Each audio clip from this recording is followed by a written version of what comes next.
Hey there besties! Welcome back to our channel. Today, we're continuing our recap of the manhwa, Marriage of Convenience. If you're new to this series, check the description below for links to previous episodes. Lastly, don't forget to hit that like button and subscribe if you enjoy the video. It really helps our channel grow. Thanks for tuning in. Let's get started.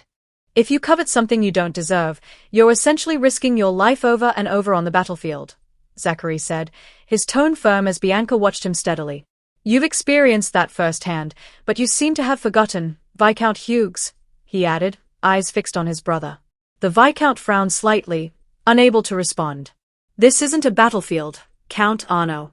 It's the royal castle, Prince Jacob said with a mild smile. I'm not so sure, Your Highness, Zachary replied. This banquet is meant to foster goodwill with Castilla, but some are undermining it with careless, divisive remarks. I'd say that's not unlike a battlefield. Do you not realize that such words fuel rumors and end up harming others? Prince Jacob remained composed. I'm referring to the misplaced obsession and feigned indifference often hidden behind the word worship, Zachary continued. Bianca sat quietly, watching him. He's clearly directing this at the prince, she thought, gently squeezing Zachary's hand beneath the table. Was he always this articulate? Whispers began to ripple through the hall. What's going on? A noblewoman murmured. Apparently, Prince Jacob is involved with Countess Arno, and Count Arno isn't taking it lightly, someone whispered back. Countess Arno? Isn't she the one rumored to be romantically involved with her guards? The murmur caused Robert to spill his drink, coughing in surprise. Romantically? With who besides Gaspard? Wait, are they referring to you, Miss Yvonne? He asked, clearly anxious. Sir Sova served as Madame's guard briefly as well, Yvonne replied, handing him a napkin. You mean during her visit to the Queen's garden and the tournament? For goodness sake.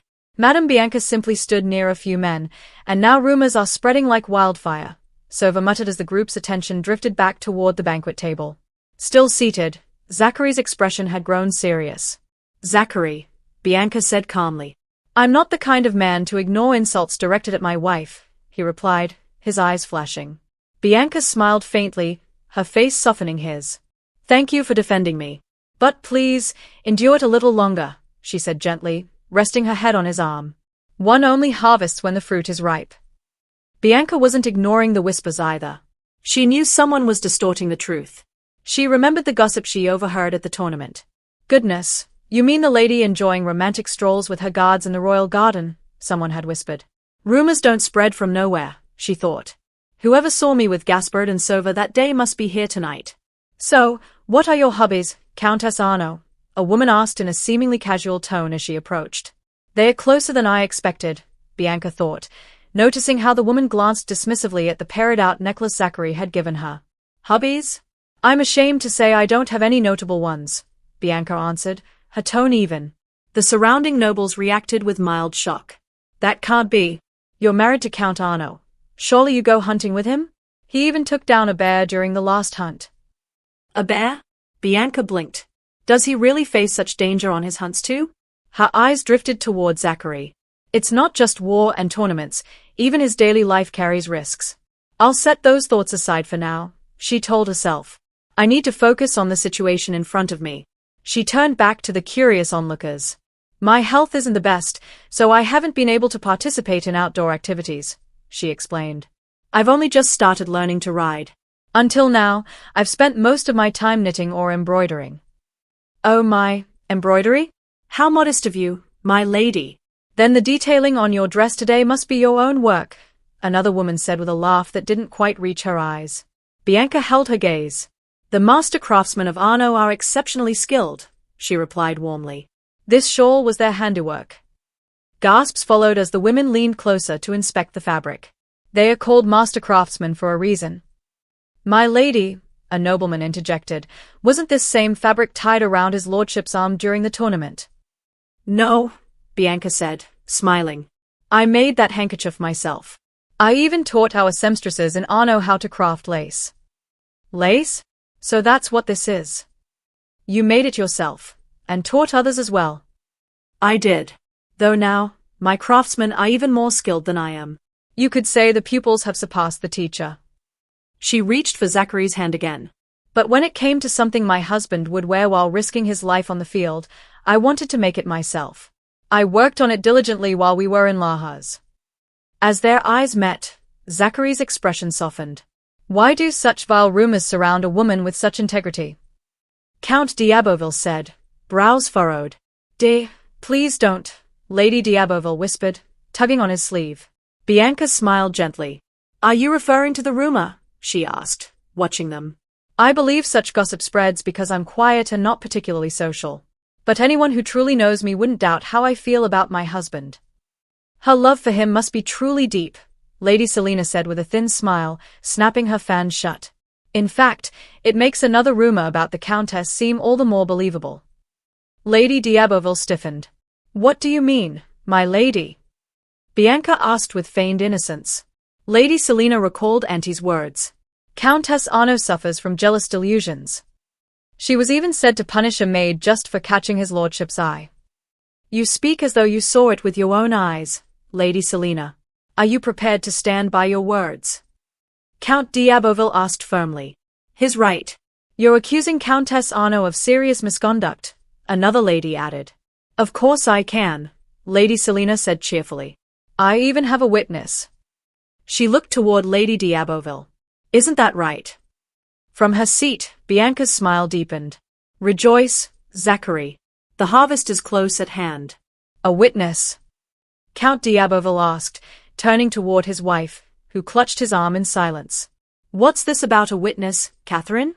Why is Lady Selene saying that to you? His voice rose. Could it be, were you the one who? No, Catherine quickly cut in, tense. It's just a story we were told by the new maid we recently hired. Summon that maid at once, Lady Selene said firmly, sounding confident. The maid was called into the banquet hall. She entered with slow, measured steps. Just as Bianca had said, rumors don't start without cause. And true enough, the source of the gossip stepped into the room. It was Auntie, a face familiar to many. From where the knights stood, Robert leaned over. Ms. Vaughan, isn't that Auntie? He whispered. Bianca looked toward her, tension flickering in her expression. Auntie, she said evenly. Lady Selene smiled as she observed the reaction. You must be surprised, Countess Arno. The very person you cast out has returned. Small world, isn't it? Come now, Auntie. Repeat what you told us. Auntie clenched her dress tightly, visibly nervous. Tell everyone about the maids you claimed were harmed by her ladyship's jealousy. Tell them how you were humiliated, Selene said, still cheerful and unaware of Auntie's hesitation. So it was you, Bianca said quietly, her tone sharp now. Auntie froze. Madam. The maid stammered, struggling for words. I think it's safe to say this situation escalated because you couldn't keep your words in check, Bianca said, her voice steady and gaze fixed, causing Auntie to tremble. Auntie. Selene turned, puzzled by the maid's silence. Lady Selene, are you aware that this girl was dismissed for harboring inappropriate feelings toward my husband, and for insulting me in front of others? Bianca asked firmly, making Selene visibly uncomfortable. Pardon? What do you mean? She asked, startled. She also spread private stories from another territory as if they were idle gossip. That kind of carelessness is unacceptable. Employing someone like her is not wise, Lady d'Abbeville, Bianca added, turning briefly to Catherine, who sat flushed with embarrassment. Bianca paused. I know you're a considerate person, my lady, but when bringing someone new into your household, you must first know how they've behaved elsewhere. And consider the dignity of the women you'll be spending time with. Count d'Abbeville gently held his wife's arm, then turned to his knight. His tone was sharp. Get rid of her. The knight stepped forward and escorted Auntie out of the hall. Selene looked shaken. Bianca approached her calmly. Pardon me, may I ask which noble house you belong to? Volney. I'm Selene de Volney, she answered nervously. This banquet includes guests from abroad. I trust you realize that your actions today were inappropriate. As an adult, you disrupted an event attended by His Majesty and other dignitaries by bringing up unverified rumors. This reflects a lack of proper guidance. Viscount Volney's household should have educated you better, Bianca said. Then she turned to the Viscount. You've embarrassed His Majesty, the host of this event. How do you plan to apologize? The Viscount tensed. That's going too far, my lady. What do you mean, harmed His Majesty? This was just a misunderstanding between girls, he protested inwardly, clearly irritated. But the king spoke. What Countess Arno says is true. Your Majesty, the Viscount said, alarmed. Your daughter exercised poor judgment at an important event. The House of Volnay must take responsibility and re-educate her. During that period, she is banned from visiting Lahas. The Viscount dropped his glass, which shattered on the floor. He quickly knelt and bowed. Your Majesty, my daughter doesn't even have a fiancé yet. If she can't visit the capital, she'll lose her chances for marriage. I beg you, please show mercy. You call it pain when your daughter is scratched, but ignore the fact she wounded someone else, Princess Audiel said coolly. Sending her back to her household may not be enough. What would she learn there? Your Highness, the Viscount pleaded, eyes misted. I agree that she should be banned from Lahas, Your Majesty. But with Countess Arno's permission, I would like to take her in as my maid and supervise her education myself. It would be unfortunate if her potential were wasted. Lady Celine trembled. Your Highness. Bianca, momentarily surprised, watched the exchange. It was rare to see the princess intervene this way. Of course, this depends on Countess Arno's consent. She's the one who suffered Lady Celine's rudeness, the princess added. Bianca smiled. It would be a privilege for Lady Celine to learn from your Highness's example. With the rumors laid to rest, noblewomen approached Bianca with new interest. My lady, may I send a letter to Count Arno's estate? One noblewoman asked shyly. Of course. If it's about lace, feel free to send as many as you like, Bianca said warmly. Zachary came to her side and placed a hand gently on her waist, causing gasps among the other ladies. Was it a successful harvest? He whispered. Yes, it was quite the bounty, Bianca replied, smiling. I need to step away briefly. Will you be all right? Of course. What could possibly happen at a time like this? She said, her voice light. That night, Madame Bianca not only put an end to the rumors but also sparked new interest in Arno's lacework. She believed the evening's troubles were behind her, unaware that a meeting with Fernand in a quiet corridor of the castle would soon change that. I need to step out from the banquet briefly. Will you be all right? Zachary asked Bianca calmly. Of course. What could possibly happen at a time like this? She replied with a soft smile. Then please wait for me a few minutes, he said before stepping away. Bianca let out a quiet sigh. I'm exhausted. I feel like I've spoken to everyone I was supposed to meet this entire year in one evening, she thought. I need some air. As she turned, she noticed a group of noblemen approaching the knights, some of them attempting to speak with Yvonne. You looked like quite the strong fellow when I saw you yesterday. It was like seeing my past self, one man said. Aren't you the lady who received his rose? Are you two engaged? Another asked, making Yvonne blush. No, we're not, Yvonne said quickly, her expression flustered. Nearby, Sova and Robert were surrounded by noble ladies. How is the arm you injured, Sir Robert?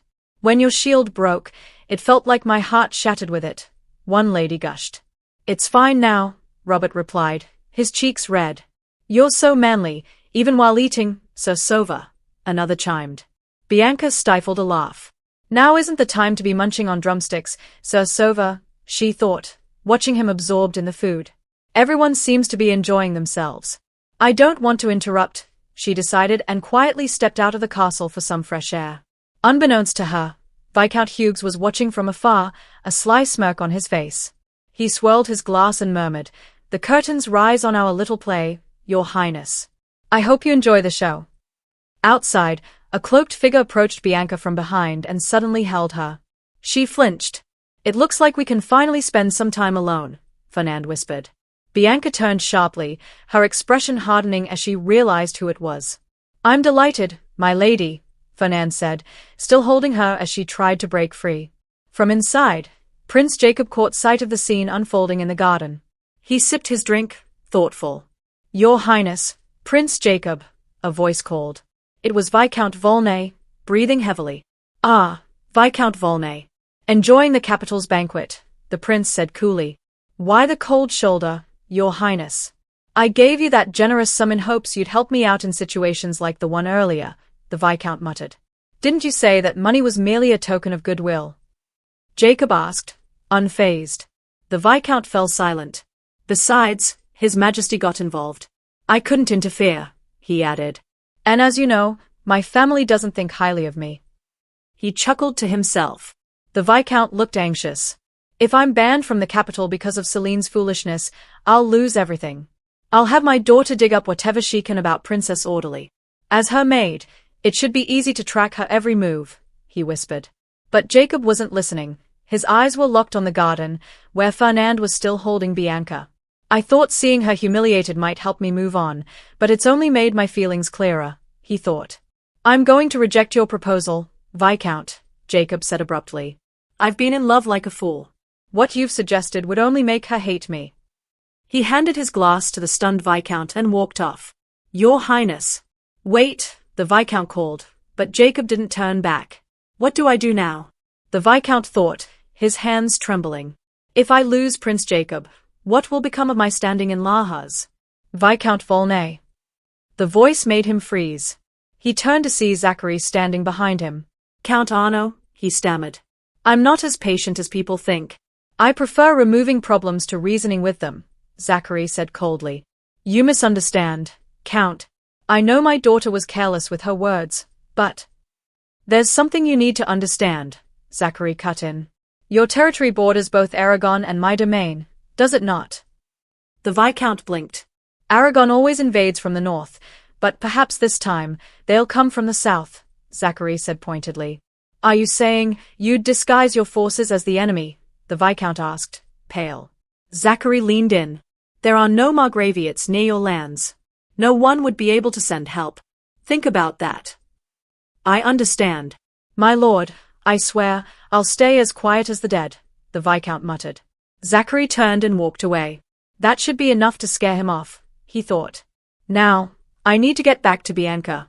Meanwhile, in the garden, Fernand tightened his grip. Are you out of your mind? If I scream, Bianca threatened. If you scream, everyone will see us like this, tangled in a secret affair in the middle of the castle, Fernand whispered smugly. You wounded my pride, madam. I thought my charm would be enough. But you wouldn't even look my way. Now do you see how badly I wanted your attention? Bianca shut her eyes, trembling. Please, someone, help me. Suddenly, Fernand was shoved to the ground. Get away from madam, a voice shouted.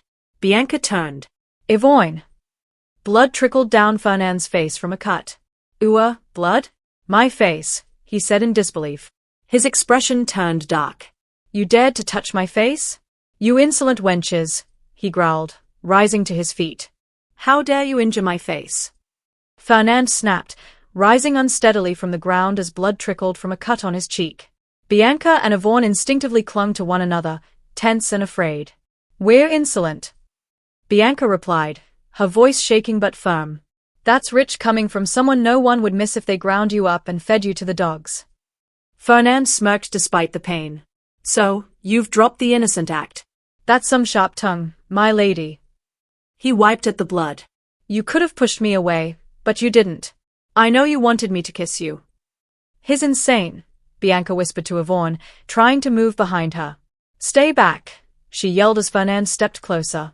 Don't worry, he sneered. Since you've gone so far as to mark my face, I'll take my time returning the favor. Just stay right there. Then came a voice, cold, cutting through the tension. Oh my, is this a bard hired by Lahaz Castle? Prince Jacob said as he walked toward them, calm but sharp. Fernand froze, his expression changing instantly. Your Highness.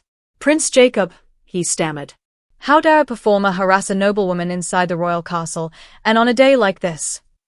Jacob continued, drawing his sword. You'll answer for this insult to Severin's dignity. Forgive me, Your Highness. Fernand begged, suddenly motionless. Shouldn't you be asking the lady for forgiveness too? Jacob said, stepping closer. Shut up. Yvonne shouted, still shielding Bianca. Both women remained still, bracing for what might come. Please, have mercy. Fernand cried. Someone paid me to approach Lady Arno. I was only following orders. Before he could finish, Jacob moved. In a single, practice motion, his blade slit Fernand's throat. Blood hit the ground. The body crumpled. Careless tongue, Jacob said flatly, watching Fernand fall. Then, without emotion, he knelt and wiped the blade on the dead man's sleeve. You are right, Bianca, he said with a slight smile. No one will miss him, not even the dogs. Back in the banquet hall, Zachary scanned the crowd, descending the stairs quickly. Bianca was no longer where she had stood moments earlier. He spotted Gaspard, who looked visibly tense. Gaspard, Zachary called. My lord, Gaspard said, stepping forward quickly. Where is Bianca? Zachary asked, alarm in his voice. We lost sight of her. We're all searching now, Gaspard said. The words hit Zachary like ice. I'm sorry, my lord. I should have been more vigilant. They both rushed out of the hall, scanning the castle grounds. Then a voice rang out, sharp and panicked. That was Yvonne, Gaspard said, looking toward the sound. Back in the garden, Jacob stood motionless over Fernand's body. No one will miss him, he repeated. Such harsh words from you earlier, Bianca, but I admit, I liked them. You surprise me every time we meet. And every time, I fall harder. Bianca kept her eyes down. Yvonne stood protectively in front of her. Jacob stepped forward. Stay back, your highness, Yvonne said, standing firm with arms outstretched. Madam must return to Lord Arnaud. Jacob's face hardened. Don't put yourself between us. You're just a maid. He reached for her and, grabbing her necklace, yanked it violently. Yvonne fell hard, unconscious. Yvonne! Bianca cried, dropping to her knees. She shook her, but Yvonne didn't respond. Jacob reached for Bianca, pulling her up by the wrist. Let me go, your highness, she pleaded, frightened. He paused, noticing a faint mark near her collarbone. His face darkened. Did Count Arnaud touch you last night? He asked. His grip tightened. And yet you snuck off with some nobody bard today? Seems your husband can't satisfy you. Bianca flinched. I could do what he can't, Jacob murmured near her ear. Love me back, Bianca. She stayed silent, her mind racing. This isn't love, she thought. What I feel from him now is not affection, but obsession. Madness. Rage. You can't call this love, she said quietly. Jacob blinked, uncertain for the first time. What? Bianca, a voice called from across the grounds. She turned toward the sound. Over here. I'm here, she yelled, her voice cracking. She shoved Jacob aside, freeing herself, then scrambled to her feet and ran. Bianca! Zachary called, rushing toward her. Zachary, she cried, tears falling as she reached him. She collapsed into his arms, burying her face in his chest. I'm sorry, he whispered, holding her tightly. I shouldn't have left you alone. Then he looked up. His expression shifted as his eyes found Jacob. What exactly is going on here? Your Highness, he asked, his voice cold.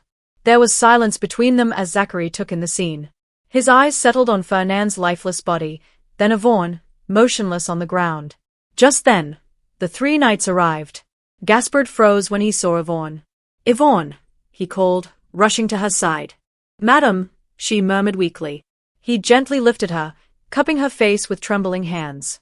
His worry was clear. Sova and Robert looked stunned by what they saw. What on earth happened here? Sova muttered, rubbing his head. The sound of murmuring voices grew louder as nearby ladies approached, curious. Do not come this way, Robert said, stepping in quickly. This is a private matter of the House of Arnaud.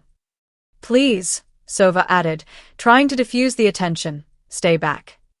Zachary, still holding Bianca close, kept his eyes locked on Prince Jacob. His expression was cold.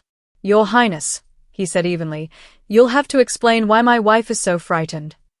I dealt with the bard who was harassing Lady Arnaud and her maid, Prince Jacob replied, as if it were routine. Had I not acted, it would have been an insult to the royal family of Severin. He glanced briefly at Fernand's body before returning his gaze to Zachary. And I won't lie, I also hoped to win Bianca's favor. Zachary's grip tightened slightly. His jaw clenched. Please, don't call me that, Bianca said suddenly, her voice trembling but clear. Jacob blinked, surprised. The only people allowed to use my name are my family, or those I've given permission, she said firmly, finally looking at him. A breeze moved between them, soft but sharp in the silence that followed. Jacob gave a low chuckle, running a hand over his face. Family, he repeated. You mean your father, the one who married you off for political advantage without ever asking what you wanted? The husband you were assigned like a pawn, discarded the moment you were no longer useful. His tone darkened. When disaster hits, family is the first to fall apart. That's what I've learned. His mind flashed back. He remembered being a child. His father, King Victor, walking away without a word. Father. No. I don't want to go to the capital, he had cried. His mother held him back.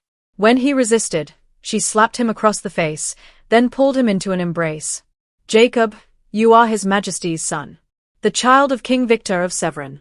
You lived as a Viscount's son, but now you return to your true place.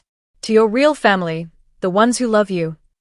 But when he arrived at the palace, all he found were cold stares from unfamiliar siblings. Later, he had stood over his mother's lifeless body, poisoned. Blood doesn't make them stay, Jacob said quietly. You can love them. You can belong to them. But in the end, they leave. He turned back to Bianca. So I may not be your family, but if I asked to call you by your name, would you accept it? Bianca said nothing. She turned to Zachary. Let's go. I'm exhausted. As you wish, Zachary said gently, supporting her as they walked away. Gaspard followed, carrying Yvonne. Jacob stood still, his fists clenched. I won't give you up, Bianca, he muttered. Never. But she didn't turn back. That night, at their residence, Zachary knelt beside Bianca, gently placing her feet in a bowl of warm water. He moved slowly, carefully. Did things get resolved back there? Bianca asked softly. Robert and Sova are handling it, he replied. She lowered her eyes. Everyone's going through so much trouble because of me. You, the knights, Yvonne. He stayed quiet, continuing to wash her feet. That man makes me sick, she said, her voice tightening. He killed someone in front of me, and hurt Yvonne. Then he smiled. Like none of it mattered. And right after that, he said he loved me. She shivered.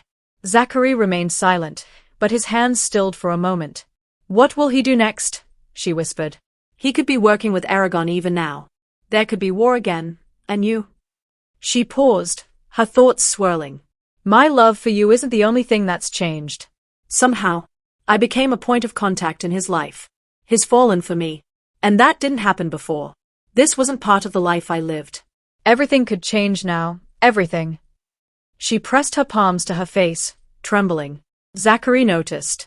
Bianca, he said gently, resting his head on her lap. You're still shaking, but I don't know how to make it stop.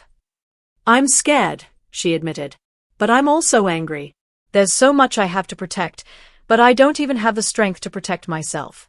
That's why I hate asking you this. I wish I didn't have to. Zachary sat up and held her firmly. Tell me, he said, whatever it is you need. Her eyes met his. Kill him. Kill that man, Zachary. Thank you for joining us on this incredible adventure. If you enjoyed what you watched, please consider liking, subscribing, and ringing that notification bell. Your comments mean the world to us and help us improve. The next episode promises even more excitement and unexpected twists, so stay tuned as we embark on this thrilling journey together. Keep the anticipation alive, and we'll catch you in the next episode.